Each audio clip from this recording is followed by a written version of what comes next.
या मेळाव्यातून कार्यकर्त्यांचे मनोमिलन आणि त्यांचा उत्साह वाढणार आहे असं वक्तव्य दीपक केसरकर यांनी केले। त्याचबरोबर या मेळाव्यामध्ये पाहायला झालं तर कार्यकर्त्यांचा उत्साह वाढणार आहे, कार्यकर्त्यांचे मनोमिलन देखील यामधून वाढणार आहे। तसेच राज्य सरकारने ज्या योजना काढलेल्या आहेत त्या योजना घरोघरी पोहोचवण्याचे आदेश आणि सूचना देखील या मेळाव्यातून देण्यात येणार आहेत।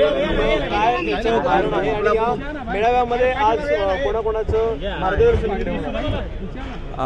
खरं तर सरकारने ज्या विविध योजना जाहीर केलेल्या आहेत त्या लोकांपर्यंत पोहोचणं आवश्यक आहे आणि त्याच्यामुळे या ठिकाणी तिन्ही पक्षांचे एकत्रित हा मेळावा आहे आणि सर्वच नेते या मेळाव्याला मार्गदर्शन करणार आहेत। सर, लोकसभेच्या निवडणुकीनंतर हा पहिलाच मेळावा होतोय तिन्ही पक्षाचा एकत्रित। आता 13 तारखेला पंतप्रधान देखील येणार आहेत, त्यावेळी देखील तिन्ही पक्ष एकत्रित असतील। काय वाटतं या मेळाव्यामुळे पुन्हा एकदा कार्यकर्त्यांमध्ये मनोमिलन होईल? मनोमिलन तर आहेच, परंतु अधिकचा उत्साह निर्माण होईल, कारण ज्या योजना जाहीर झालेल्या आहेत त्या लोकाभिमुख योजना आहेत आणि त्याच्यामुळे लोकांचं खूप मोठं हा पाठिंबा जेव्हा मिळतो आहे, लोकांना न्यायसुद्धा मिळतो आहे।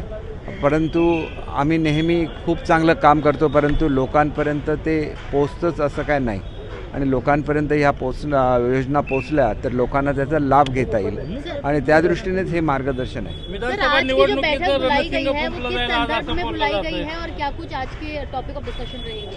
देखिए, जो योजनाएं आम आदमी के लिए हमारे सरकार ने दी हुई है, जिसमें महिलाओं के लिए योजना है, अपने फार्मर्स के लिए है, युवाओं के लिए है, तो ये सब जो हमारी स्कीम्स है वो लोगों तक पहुँचे, इसके लिए कार्यकर्ताओं को भी एक्टिव होना पड़ेगा, लोगों तक पहुँचना पड़ेगा और उसके बारे में मार्गदर्शन आज के इस तीनों पार्टी के इकट्ठा मार्गदर्शन किया जाएगा। Thank you. संजय राऊत हे स्वतः आरोपी आहेत, ते स्वतः जामिनावर बाहेर आहेत असा आरोप नरेश म्हस्के यांनी केलाय। त्याचबरोबर महायुतीच्या माध्यमातून सर्व पक्षातील कार्यकर्त्यांना एकत्र बांधून ठेवलं जात आहे। तसेच महायुतीचा धर्म या ठिकाणी सगळ्यांनाच पाहायला सांगितलेला आहे। नाराजी वगैरे असेल तर काही नाही, कार्यकर्त्यांमध्ये मतभेद असतात परंतु ते दूर केले जातात असंही म्हस्के यावेळी म्हणाले।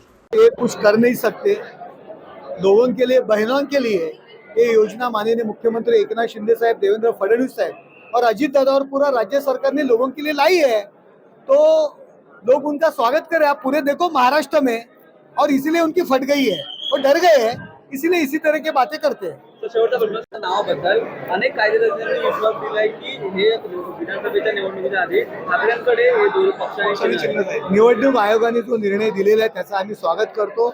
न्यायालयीन निर्णयासंदर्भात मत व्यक्त करणे मला उचित वाटत नाही। यांना क्रिकेट खेळताच येत नाहीये मुळात आणि त्यांचे नेते यांना पण आपला संघ टिकवता आलेला नाहीये, त्यामुळे त्यांचा क्रिकेट खेळण्याची काही संबंध नाहीये। त्यांना बॉलिंगही टाकता येत नाही आणि बॅटिंगही करता येत नाही। त्यांनी खेळ खेळण्याचा प्रयत्न केला होता पण ते संघातनंच आऊट झालेले आहेत। माननीय मुख्यमंत्री एकनाथ शिंदे साहेब यांनी 2 वर्षापूर्वी त्यांना क्लीन बोल्ड केलेलं आहे, त्यामुळे त्यांनी कोणाला क्लीन बोल्ड करण्याची किंवा आऊट करण्याची भाषा करू नये।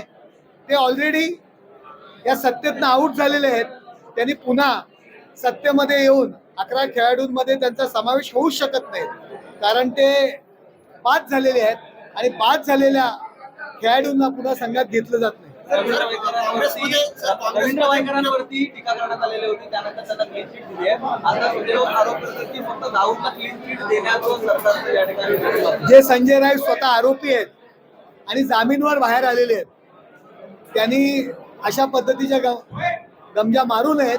ते स्वतः आरोपी आहेत आणि भ्रष्टाचाराच्या आरोपाखाली ते जामीनवर बाहेर आलेले, ते निर्दोष सुटलेले नाहीयेत। सर, तुम्ही कसं बघता?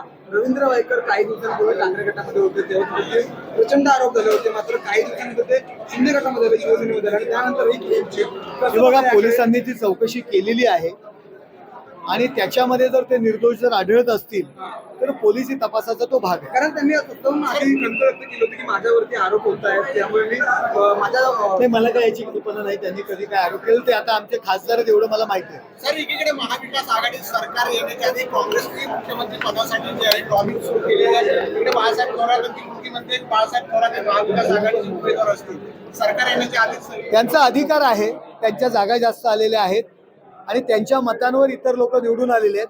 त्यामुळे निवडणुकीला जर ते सामोरं जाणार असतील तर काँग्रेस पक्षाचा अधिकार आहे, त्यांचा जो नेता आहे तो महाराष्ट्राचा मुख्यमंत्री बनेल ही मागणी ते करू शकतात.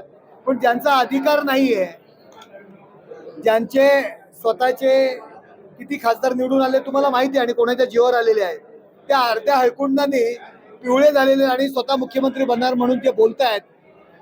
त्यांनी याच्यापासून बोध घ्यावा की काँग्रेसने त्यांच्यावरती अधिकार ठेवलेला आहे आणि ते त्यांचा अधिकार मागतायत. सर, लाडली बहना जो योजना है ये योजना वयोमानानुसार राहुल गांधींना देखील धार्मिक क्षेत्राची ओढ लागलेली आहे असा टोला चंद्रकांत पाटील यांनी लगावलाय. त्याचबरोबर यंदाच्या आषाढी वारीसाठी राज्यभरातून 17 ते 18 लाख भाविक आहेत असा अंदाज आहे. या दृष्टीने प्रशासनाने वारीची तयारी केली आहे. कोविड नंतर देखील वारीला काही फरक पडलेला नाही. वारीमध्ये वारकऱ्यांना पाणी, आरोग्य, दिवाबत्ती इत्यादी मूलभूत सोयीसुविधा पुरवण्यात येणार आहेत. यात्रेच्या पूर्वीची तयारी पाहणी करण्याची सूचना मुख्यमंत्री एकनाथ शिंदे यांनी दिली आहे. त्याचनुसार आज यात्रेच्या तयारीचा आढावा घेण्यात येणार आहे. तसेच शासनाने समाधानकारक तयारी केली आहे. यात्रा काळात वारकऱ्यांना कोणताही त्रास किंवा उणीव भासू देणार नाही. राहुल गांधी आषाढी वारीमध्ये सहभागी होणार आहेत. विठुरायाचे दर्शन घेण्याचा सर्वांना अधिकार आहे. वयोमानानुसार प्रत्येकाला धार्मिक क्षेत्राची ओढ लागते, तशीच ओढ राहुल गांधींना देखील लागली आहे असंही चंद्रकांत पाटील यावेळी म्हणाले. सरकार टू मॅन नाही आहे, सरकार टू मॅन पण मिळते. आत्ता मी सगळा आढावा घेऊन आलो सोलापूरहून. 2023-24मध्ये एकूण 10 वेळा अवेळी पाऊस झाला. त्या अवेळी पावसाचं सगळं अनुदान हे गेल्या काही दिवसामध्ये सगळ्यांना जमा झालं. आता काही त्यातली प्रोसिजर असते. तसं सरकारने घोषित केलेलं अनुदान नगरपालिकेला मिळणार आणि काही प्रमाणात देवस्थानला मिळणार मिळेल, मागे पुढे होत असेल, पण त्यामुळे थांबणार नाही गाडी. वारकरी महामंडळाचं ते स्थापन करायचं राज्य सरकार वारकऱ्यांना त्यांना विरोध आहे. वारकरी महामंडळ मुख्यमंत्री वारकरी महामंडळ मात्र आता वारकऱ्यांचा त्याला विरोध होतो. बैठक पण वाढलेला काही झाली. साधारणतः आपल्याकडे कुठली गोष्ट करायची म्हटली तर जिवंत माणसं असल्यामुळे त्याची दुसरी बाजू लगेच समोर होते. आता मला आठवतं मी 14 ते 19 मंत्री होतो, महसूल मंत्री होते आणि देवस्थान ट्रस्ट जो आहे आपला देवस्थान कमिटी ती घोषित करण्याचा विषय आला. आम्ही अतुल भोसलेच्या एका चांगल्या ॲडमिनिस्ट्रेटरला की त्याने साखर कारखाने, बँका, दूध सोसायटी खूप चांगल्या उभ्या केल्या. त्याला इथे अनेक विकासाचे कामं असल्याला अध्यक्ष केले, फरकांनी विरोध केला. देवेंद्र हे असे राजकारणी आहेत की त्यांनी त्याच्यातून मार्ग काढला आणि त्या ट्रस्टची कायद्याने वाढवी लावणारे संकेत वाढले. वाढीव सगळी संख्या वारकऱ्यांनी झाली. त्यामुळे वारकऱ्यांना जे वाटत होतं की आमची मेजॉरिटी झाली. एक नव्याने पोझिशन क्रिएट केली. एकाला म्हटलं कार्याध्यक्ष, एकाला म्हटलं अध्यक्ष. आमचे औसेकर महाराष्ट्राचे सहअध्यक्ष. औसेकरांना दिलं रोजचं देवाची पूजा, सगळे नेम त्याच्यात अतुल भोसले ढवळवळ करायचे. अतुल भोसलेने प्रामुख्याने इथलं यात्रा निवास कसं पूर्ण होईल, इथलं चंद्रभागा कशी शुद्ध होईल, इथलं वारीच्या वेळेला लोकांना टॉयलेट्स कसे मिळतील याचं पाहिजे. उत्तम झालं. काय पराकुटीचा विरोध आहे. मग माझं डोकं मी आणखीन चालवलं आणि एक जे ज्येष्ठ वारकरी आहेत ते सल्लागार मंडळ केलं. त्याच्यामध्ये अंबळनेरचे महाराज आपले आहेत, देगलूरचे महाराज आहेत. एक झालं सल्लागार मंडळ. संख्या वाढवली आणि वारकऱ्यांना सामावून घेतलं. अध्यक्षाला सहअध्यक्ष निर्माण केला. आताही वारकरी मंडळ निर्माण करताना काही जणांचं थँक्यू. आलेल्या पालख्या या मार्गक्रमण करत साधारणतः 15 तारखेपासून पंढरपूरमध्ये प्रवेश करायला सुरुवात करतील. पण फार मोठा वर्ग असा आहे की त्या दिवशी एवढा काळ चालत आल्यानंतरही पांडुरंगाचं दर्शन होईल याची खात्रीच नाही. म्हणून काही जण वारीतून बाहेर पडतात, एखाद्या वाहनाने इथे येतात, दर्शन करतात आणि पुन्हा एकदा वारीमध्ये सामील होतात. हा वर्गसुद्धा 3-3.5 लाख आहे. आत्ता या पत्राशेडमध्ये इथपर्यंत रांग आलेली आहे. हे सगळं अद्वितीय, आपल्या बुद्धीच्या पलीकडचं आहे. कोविडमध्ये जो खंड पडला त्यामुळे असं वाटत होतं की आता वारी नावाचा विषय संपला. काही फरक पडला नाही. कोविडनंतर परवानगी मिळाली, पुन्हा तेवढीच संख्या. त्यावेळेला पाऊस बरा असल्यामुळे दरवर्षी जी संख्या 15 लाख असते ती 17-18 लाखापर्यंत जाईल असा अंदाज आहे. पण वाऱ्यांमध्ये जी गर्दी, पायी चालणारी गर्दी पाहता त्यावेळेला संख्या 17-18 लाखाच्या वर जाईल असं दिसतं. ती व्यवस्था उत्तम आहे ना हे बघायला माननीय मुख्यमंत्री महोदयांनी मला असं सुचवलं की 1 आठवडा आता राहिला, त्यामुळे तू जाऊन एकदा सगळ्या व्यवस्था पालकमंत्री म्हणून पहा. त्यामुळे मी आज इथे आलो.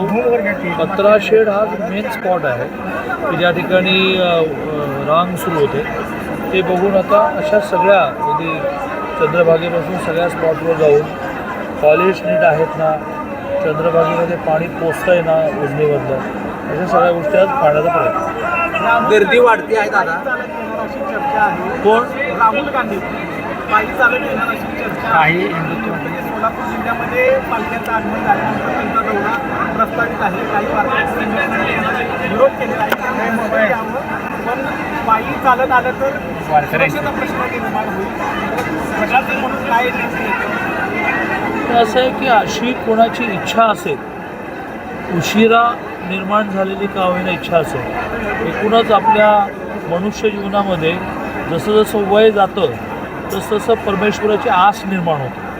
आता ही उशिरा का होईना एखाद्याला आस निर्माण झाली असेल तर त्याला प्रोत्साहनच दिलं पाहिजे. सुरक्षेचा विचार प्रशासन करेल.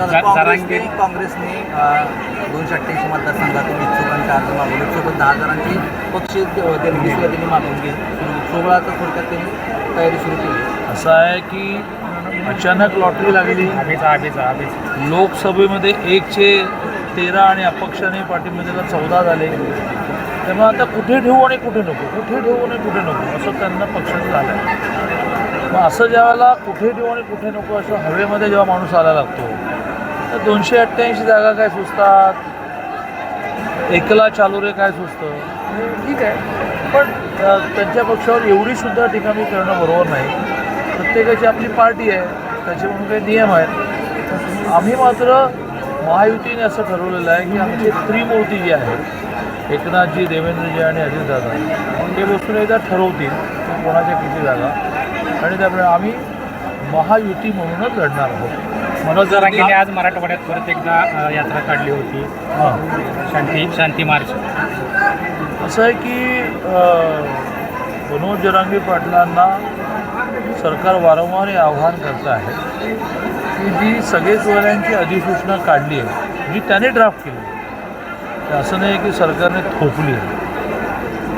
ती अधिसूचना 8 लाखच्या आसपास ज्या सूचना आलेल्या आहेत त्याला सूचना व हरकती असं म्हणतात प्रशासकीय परिभाषेत. त्या टेकल केल्यानंतर ती अधिसूचना आम्ही काढणारच आहोत की ज्या अधिसूचनेमध्ये ओबीसी समाजाने घाबरण्यासारखं काही नाही. आणि ओबीसी समाजालाही सरकार समजवत आहे की ही अधिसूचना निघाल्यानंतर ओबीसी आरक्षणाला कुठेही धक्का बसत नाही. अधिसूचना काय आहे तर प्रामुख्याने एकाला नोंद सापडली तर त्याच्या नातेवाईकांना ती मिळावी. 2017 सालीच माननीय देवेंद्रजींनी त्यावेळेला मुख्यमंत्री असताना रक्तसंबंधामध्ये व्हेरिफिकेशनची आवश्यकता नाही हा कायदा केला. तो कायदा हेच सांगतो की एकाला मिळालं म्हणजे तुम्हाला मिळाली, तुमच्या मुलाला पुन्हा सर्टिफिकेट काढायची आवश्यकता नाही, तुमच्या पुतण्याला काढायची आवश्यकता नाही, तुमच्या मुलीला काढायची आवश्यकता नाही. दॅट इज कॉल्ड सगळे सोयरे. म्हणजे सगळे सोयरे अधिसूचनेमध्ये नव्हे. आता आधीचं मान्य केलं त्यांना कुणबी समाजा, आपल्या ओबीसी समाजाने, आता हे अधिसूचना पण स्वीकारली पाहिजे, कारण काही नवीन होत नाही. नोंद ज्याची सापडेल त्याला कुणबी सर्टिफिकेट मिळेल, कुणबी सर्टिफिकेट मिळेल त्याच्या सगळ्या सोयऱ्यांना रक्तसंबंधामध्ये कायदा आहेच सर्टिफिकेट मिळेल. त्यामुळे हा दोन्ही समाजाला एकत्र बसून अरे बाबा कोणाचंही काही नुकसान होत नाही असं समजावून सांगण्याचा विषय आहे. माननीय मुख्यमंत्री आणि दोन्ही उपमुख्यमंत्री या सगळ्यांशी संवाद ठेवून आहेत. सोमवारी संध्याकाळी सर्वपक्षीय बैठक मुंबईत बोलावली. विधान परिषद निवडणूक काढता आली असते सध्याची काही उमेदवार. सध्या महाराष्ट्रासारख्या संतांच्या महंतांच्या त्यागाची प्रवृत्ती जागवण्यामध्ये प्रत्येकाला असं वाटतं की माझ्या पानावर वाढा. आता जेव्हा सगळेच एका वेळेला म्हणतात माझ्या पानावर वाढा, त्यावेळेला सगळ्यांना वाटणं शक्य जेव्हा होत नाही, त्यावेळेला अशा प्रकारचा निवडणुकीचा प्रसंग ओढवतो. विधानसभा निवडणुका तोंडावर असताना प्रत्येकाने आपली झाकलेली मूठ झाकलेली ठेवायला पाहिजे होती, असं माझं मत आहे. पण पुन्हा एकदा लोकशाहीमध्ये काही करण्याचा अधिकार आहे. वारकरी अनुदान आलेलं नाही. गेल्या वर्षी जाहीर केलेलं यात्रा आणि आतापर्यंत नगरपालिकेला मिळालेलं आता 10 कोटी घोषणा केलेली अनुदान मिळाले. सरकारने केलेली घोषणा आणि उलट सरकार टू सरकार आहे, सरकार टू मॅन नाही आहे. सरकार टू मॅन पण मिळते. आत्ता मी सगळा आढावा घेऊन आलो सोलापूरहून. 23 साली 2023-24मध्ये एकूण 10 वेळा अवेळी पाऊस झाला. त्या अवेळी पावसाचं सगळं अनुदान हे गेल्या काही दिवसामध्ये सगळ्यांना जमा झालं. आता काही त्यातली प्रोसिजर असते, तसं सरकारने घोषित केलेलं अनुदान नगरपालिकेला मिळणार आणि काही प्रमाणात देवस्थानला मिळणार. एखादे आंदोलन विधानसभा आणि लोकसभेची निवडणूक धरून नसावे असं वक्तव्य उदय सामंत यांनी केलंय. त्याचबरोबर विरोधक लाडका भाऊवर बोलताना ते म्हणाले की त्या लोकांनी बजेट ऐकलं नव्हतं, त्या लोकांचा हा टोमणा होता, विरोधकांनी हा दिलेला टोमणा होता, परंतु आमच्या मुख्यमंत्र्यांनी मास्टर स्ट्रोक मारत भावांनाही मदत केली आहे. काही लोकांचा मनसुबे धुळीला मिळालेला आहे, त्यामुळे अशा प्रकारचे वक्तव्य करत आहे. विरोधकांनी टीका करताना हा लोकशाहीचा भाग आहे, त्यांनी टीका केली.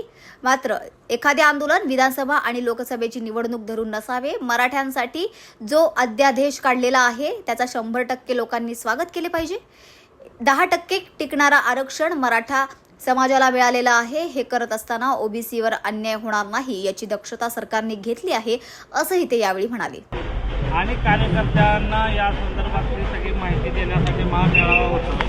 पण खास करून लाडकी बहीण योजना जी आहे त्याच्यात असे रील्स आणि सोशल मीडियातून खूप रिॲक्शन उमटत आहेत की लाडक्या भावासाठी किंवा भावजीसाठी काय असं सगळं होतं.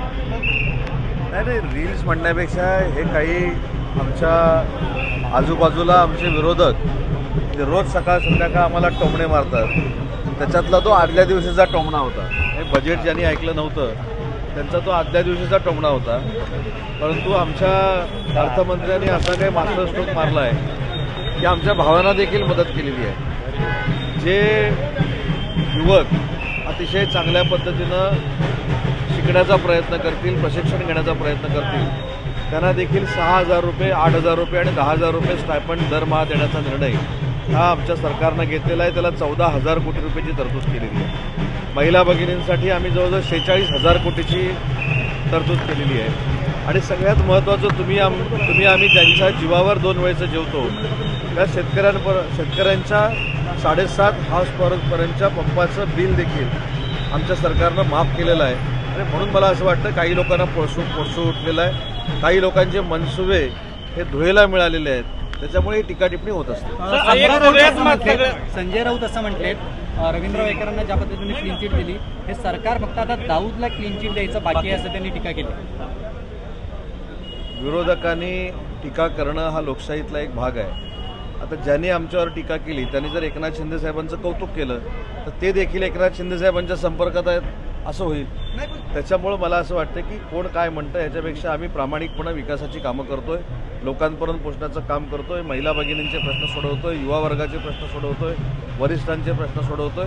आणि आता कोणाला काहीच न राहिल्यामुळं अशा पद्धतीची टीका होत असते. सामंत साहेब, ज्या पद्धतीनं आता मनोज जरांगे पाटलांनी पुन्हा एकदा मोर्चाचं शस्त्र हातात घेतलंय, हे पाहता येणाऱ्या विधानसभेच्या निवडणुकीत पुन्हा एकदा हा तुमच्यासमोर टास्क असू शकतो. त्यांनी आज असं म्हटलंय की ज्या पद्धतीनं लोकसभेत तुमची अवस्था झाली त्यापेक्षा वाईट अवस्था विधानसभेत. मला असं वाटतं की एखादं आंदोलन हे विधानसभेचं आणि लोकसभेची निवडणूक डोळ्यासमोर ठेवून असू नये. मराठा समाजाच्या न्याय हक्कासाठी मनोज जरांगेंनी जे पाऊल उचललेलं होतं त्याचं 100% स्वागत सरकारनं केलेलं होतं. निजामकालीन नोंदीच्या बाबतीत सरकार सकारात्मक होतं, त्यासाठी शिंदे समिती देखील नेमलेली आहे. सगळे सोयरीच्या बाबतीमध्ये 8 लाख तक्रारी आली आहेत, त्याच्या छाननी देखील होत आहेत. 10% टिकणारं आरक्षण मराठा समाजाला देण्यात आलेलं आहे. परंतु हे सगळं करत असताना ओबीसीवर अन्याय होणार नाही, ओबीसी समाजाचं आरक्षण कमी होणार नाही, ही देखील दक्षता सरकारनं घेतलेली आहे. सर्वोच्च न्यायालयाचे जे वकील आहेत शिंदे, त्यांनी आज असं म्हटलेलं आहे की विधानसभा निवडणुकीच्या पूर्वी शिवसेना पक्ष आणि चिन्ह हे उद्धव ठाकरेंकडे जाऊ शकतं. 15 आणि 16 तारखेला या बाबतीत सुनावणी आहे. आतापर्यंत ज्या पद्धतीने युक्तिवाद झाला आहे त्यावरती या सगळ्या रिॲक्शन येत आहेत. मला असं वाटतं की न्यायालयामध्ये ही बाब प्रलंबित आहेत आणि न्यायालयामध्ये ही बाब प्रलंबित असताना त्याच्यावर मी बाहेर चर्चा करणं हे योग्य नाही. काही लोक करतात, काही लोक त्यांच्या बाजूनं जर न्याय मिळाला नाही तर त्या न्यायालयावर न्यायाधीशांवर देखील टीका करतात. परंतु लोकशाहीतली ही परंपरा आहे की जर एखादी बाब न्यायप्रविष्ट असेल तर त्याच्यावर बाहेर चर्चा करणं योग्य आहे. खेळाडूंना 11 कोटी दिले आहेत, त्याच्यावरून देखील विरोधकांनी टीका केलेली आहे. 11 कोटी द्यायला गरज नव्हती, राज्याची तिजोरी कुठेतरी लुटण्याचं काम राज्य सरकारच्या माध्यमातून होतं असं सांगतात. जे कोण टीका करतायत ते महाराष्ट्राच्या दृष्टीनं दुर्दैव आहे.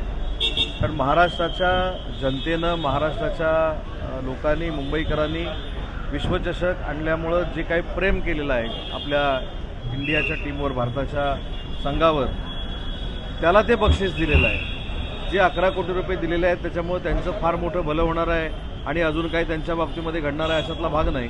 परंतु एखादी गोष्ट चांगली झाल्यानंतर आपण त्यांना बक्षीस देतो, त्या पद्धतीचं ते बक्षीस आहे.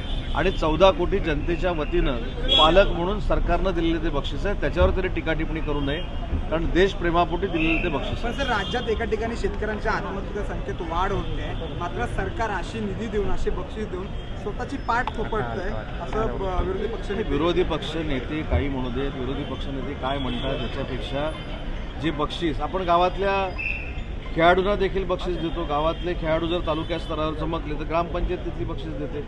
आज तर 14 कोटी जनतेनं इंडिया टीमचं स्वागत केलं आहे, भारतीय टीमचं स्वागत केलेलं आहे. भारतीय टीमच्या विजयामध्ये पूर्ण महाराष्ट्र, पूर्ण देश सामील आहे.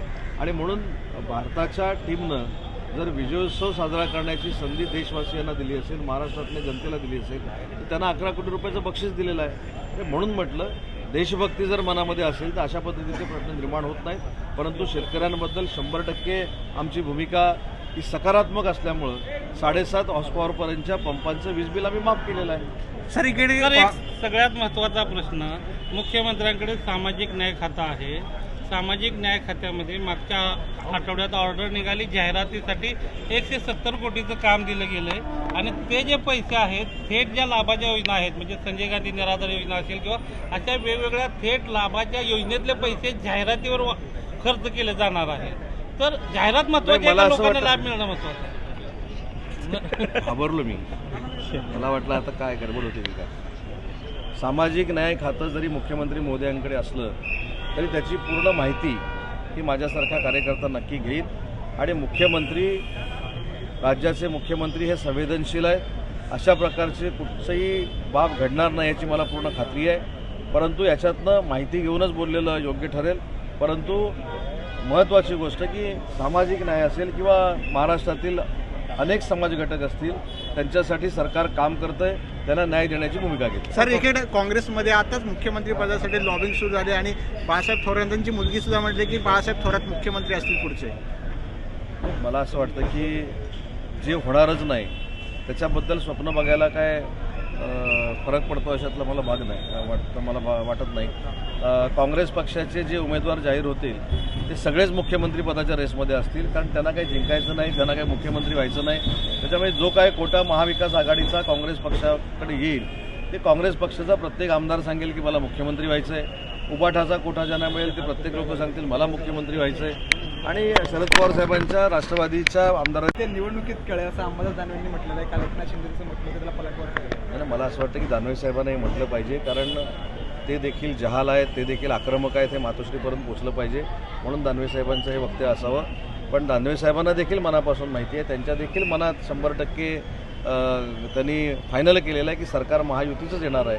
त्याच्यामुळे दानवे साहेबांची ही भूमिका अजून किती महिने राहते हे देखील आम्हाला बघायचं आहे. महाविकास आघाडीच्या नेत्यांचा असा विश्वास आहे की ज्या पद्धतीनं आता विधान परिषदेची निवडणूक होते त्याच्यामध्ये महाविकास आघाडीचे जरी 3 उमेदवार असले तरी तुमच्या पक्षाचे, शिवसेनेचे आणि अजित पवार यांच्या पक्षातील काही आमदार फुटतील आणि आम्हाला मदत करतील असा त्यांचा विश्वास आहे. मी अनेक वेळा असं सांगितलं आहे, परत एकदा रिपीट करतो. मी जर स्वप्नात म्हटलं की मला आता अमेरिकेचं राष्ट्राध्यक्ष व्हायचं तर काय फरक पडणार आहे. त्याच्यामुळे मी काल देखील जबाबदारीने सांगितले की आमचे 9चे 9 उमेदवार निवडून येतील आणि 3 पैकी 2 त्यांचे येतील, 1 घरी जाईल. सोलापुरात झालेल्या मुसळधार पावसामुळे जनजीवन विस्कळीत झाले आहे. सोलापुरात मुसळधार पावसामुळे महापालिकेचा भोंगळ कारभार आता उघड्यावर पडलाय. हांडे प्लॉट परिसरात तुंबलेल्या ड्रेनेजचे पाणी नागरिकांच्या घरात शिरले आणि घरात ड्रेनेजचे पाणी शिरल्यामुळे नागरिकांनी संताप व्यक्त केलाय. नमस्कार साहेब, मी हांडे प्लॉट जुना पुणे नाका संजीवनी हॉस्पिटलच्या मागून बोलते. घरात आम्ही पावसाचा एकच पाऊस झाला आहे तर एवढं पाणी साठलेलं आहे. आम्ही वारंवार तक्रारी घालून सुद्धा गटारी स्वच्छ केल्या जात नाहीत. गटारीचं घाण पाणी आमच्या घरात गेलेलं आहे, त्याच्याद्वारे आळ्या येते. आमच्यात घरात लहान लहान मुलं आहेत, घरात पाणी जाईना, गटारीचं पाणी यायला लागलं आहे. आम्ही कसं राहायचं, कुठं राहायचं, कसं खायचं प्यायचं, बसायचं उठायचं, कसं करायचं सांगा तुम्ही. पाऊस पडल्यामुळं गटारी फुल झाल्या. हे गटारीचं रिटर्न पाणी आमच्या घरामध्ये आलेलं आहे. वारंवार आम्ही तक्रारी करून सुद्धा गटारी साफ केल्या जात नाही आहे साहेब.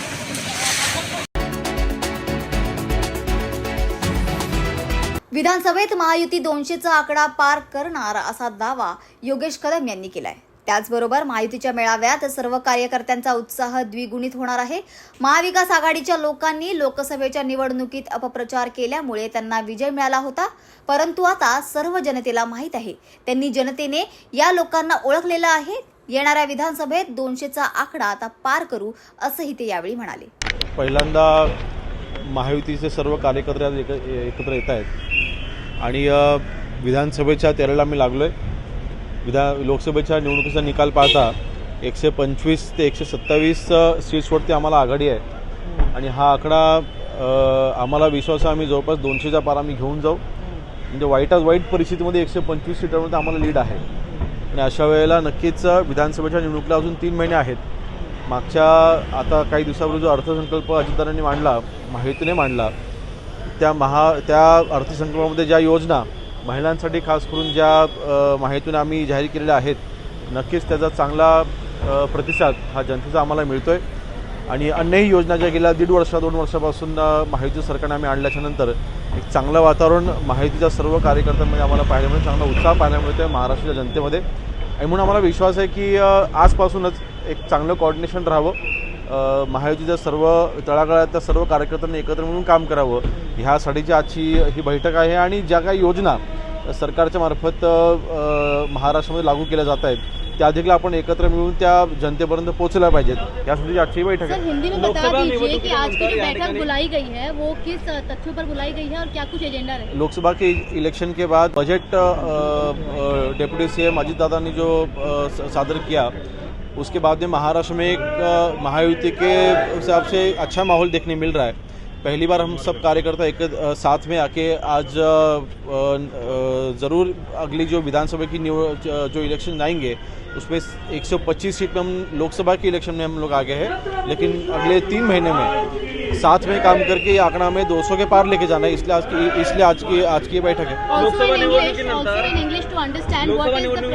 I think you can translate it. या ठिकाणी पाहायचं झालं तर महाविकास आघाडीकडून विश्वास आहे तो व्यक्त केला जात आहे. मोठ्या फरकाने आम्ही विधानसभा देखील जिंकून येऊ असं देखील त्या ठिकाणी महाविकास आघाडी फेक नरेटिव्ह सेट करून जिंकलेली आहे. संपूर्ण देशभराचं वातावरण ते होतं.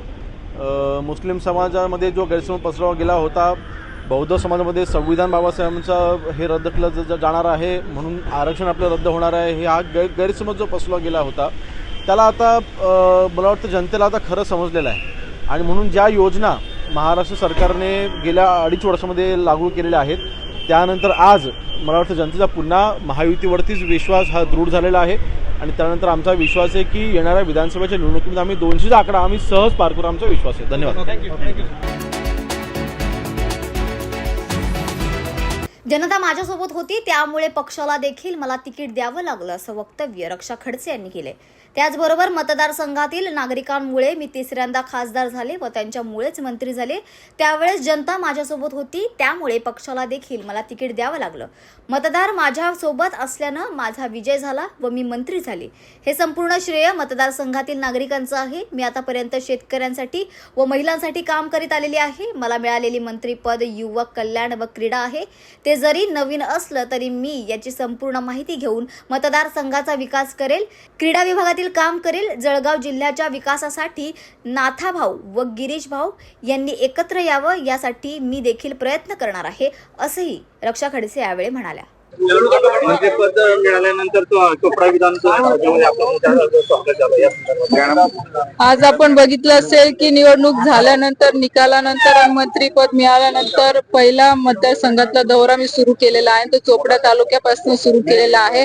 आज तालुक्यातली बरीचशी मंडळी येऊन मला भेटली, त्यांनी शुभेच्छा दिल्या आणि नक्कीच मी सगळ्या जनतेचे पण आभार मानते की आज जनतेच्या आशीर्वादामुळे, त्यांच्या सहकार्यामुळे तिसऱ्यांदा खासदार म्हणून निवडून आले आणि पक्षाने माझ्यावर विश्वास ठेवून मंत्रिपद आज मला दिलेलं आहे. आपल्याकडे जो आता युवा आणि क्रीडा जे मंत्रालय आहे, यासाठी युवकांच्या खूप अपेक्षा वाढलेल्या आहे. नक्कीच आता करू त्या संदर्भातही काम.